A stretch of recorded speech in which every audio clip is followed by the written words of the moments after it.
Washington, Republican representative from Texas and member of the Financial Services and Joint Economic Committees, Congressman Ron Paul. Congressman, thanks very much for joining us. Your thoughts on the president's speech and hope that we actually are going to turn our economic problems around? Well, at least he was a little bit cautious. He wasn't bragging that it was turned around, and he shouldn't be, because we have a long way to go. He suggests that the answer will be easy credit to make sure people get some low-interest loans. Without really looking at it, he should realize that we got into this mess because we had easy credit and artificially low-interest loans, and we pushed this on the people, caused all the malinvestment and the bubble to form. So you can hardly solve the problem of a bursting bubble with trying to reinflate and create a new bubble. We've gotten away with it now for several decades, but it's not going to happen this time. Okay, but how do we not recreate a new bubble? How do we not find ourselves in this situation? Let's just stop right here. No, I can't. But I can read lips. And, you know, Ron, I'm having a problem with my IFB. But I actually lifted a speech that you made in the Banking Committee on September 10th, 2003. I remember that date because your words were so dramatic. Ron, prophetic. You said, while everybody else was saying, oh, if we don't help people out through these loans with Fannie and Freddie, then we're just horrible people. We hate poor people. You said, and you predicted, you said, if we continue to inflate this bubble this way, the housing crisis is going to cause an explosion and there's going to be damage worldwide.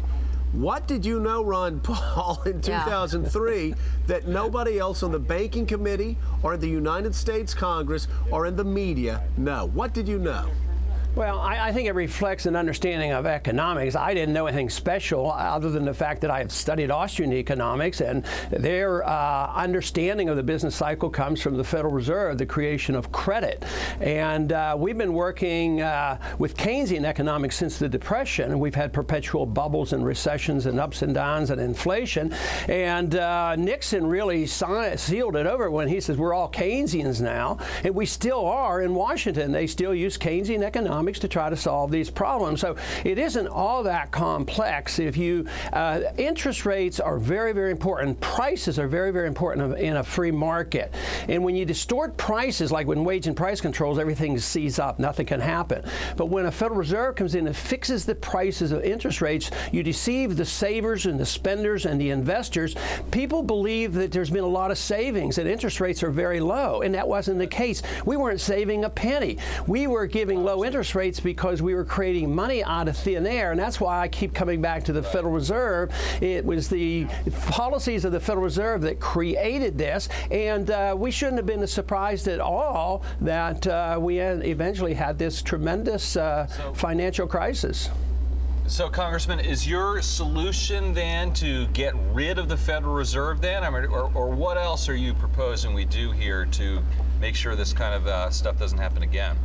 Well, first off, we ought to obey the Constitution, live within our means, and balance the budget, quit warmongering, and quit the welfare state. Those minor things like that. But eventually, you don't need the Federal Reserve. No, it's caused too much trouble. Central banking has always been harmful.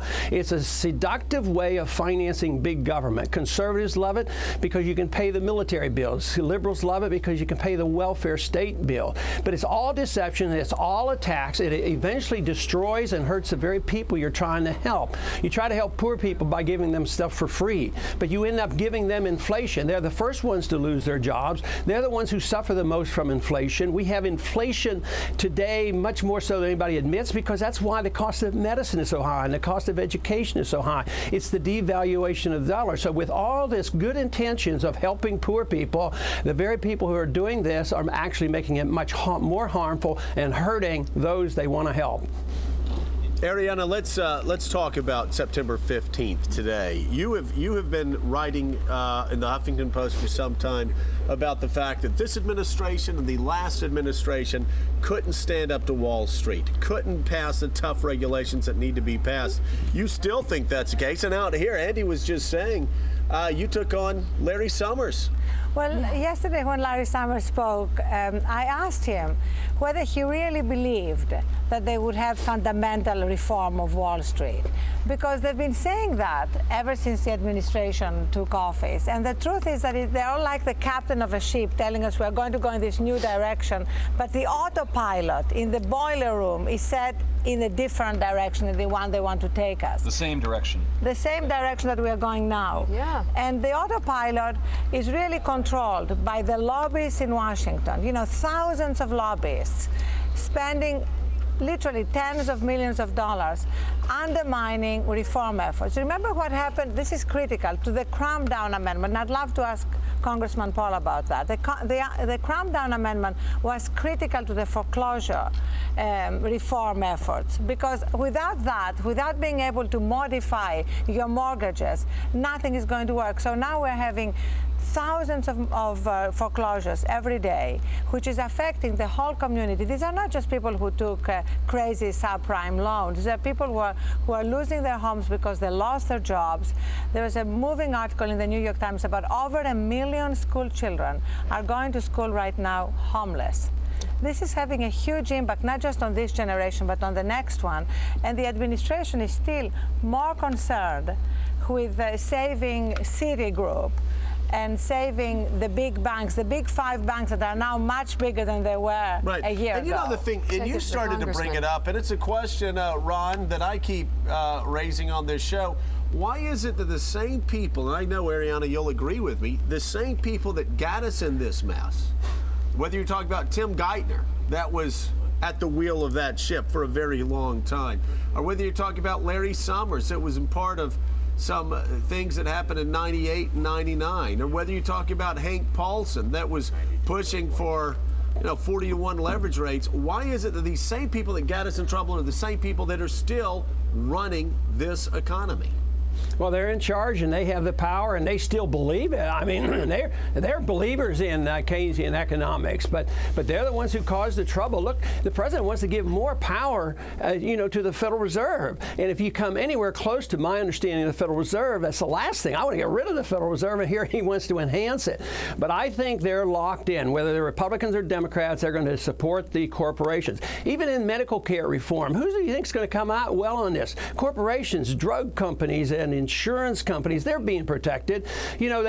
Some conservatives accuse Obama of wanting socialized medicine. I don't think so. I think he wants to perpetuate corporatism, whether it's in the financial markets or whether it's in medical care or whatever. So I just think that the difficulty is the transition. How do you go from where we need to go without hurting people? And quite frankly, you can't do it. People are going to be hurt one way or the other. I just want to minimize the pain, and I just don't want to put the pain on the taxpayer. You would agree with Ron Paul in that corporations are getting, you believe, a free ride off of this administration as well as the last. Well, I would also agree with Congressman Paul that this is not capitalism. This is not free enterprise capitalism. This is not capitalism This at is all. definitely not capitalism. This is really oligopoly. Yeah. And that's why we have, 92 smaller regional banks that have failed, 92 banks. But the 5 big banks are bigger than ever. Their profits are growing. Their toxic assets are still on the books. That's what I want us to discuss. Congressman Paul, how come a year later, after the bailout, which was supposed to get rid of the toxic assets are still there and still a potential time bomb for another economic meltdown? And Ron, we're up against a hard break, so give us a 30-second answer. Well, because they haven't solved the problem. Some of the toxic assets are now owned by the taxpayers. That's one thing. But this is my argument. They won't get rid of them. You have to liquidate it. You should allow the correction to occur in 1 year and get all those bad assets out of the way. The fact that they're propping them up means that we're working very hard to perpetuate this problem and turn it into the second Great Depression, if it's not as bad, but much worse if we continue to do what we're doing by not allowing those toxic assets to be liquidated. Absolutely right. Congressman Ron Paul. He was right before. We're going to continue this conversation on the radio. You'll be our guest. It's 10 a.m. to noon Eastern Time on WABCRadio.com. Congressman Ron Paul. Thank you. The book is called The End of the Fed. Thank you so much for being our guest on Morning Joe. We'll talk to you on the radio. Ariana Huffington. Stay with us if you can. Up next, Acorn under fire amid an undercover camera scandal. Details next from MSNBC's Norah O'Donnell. And disgraced Illinois Governor Rod Blagojevich joins us, and he's looking to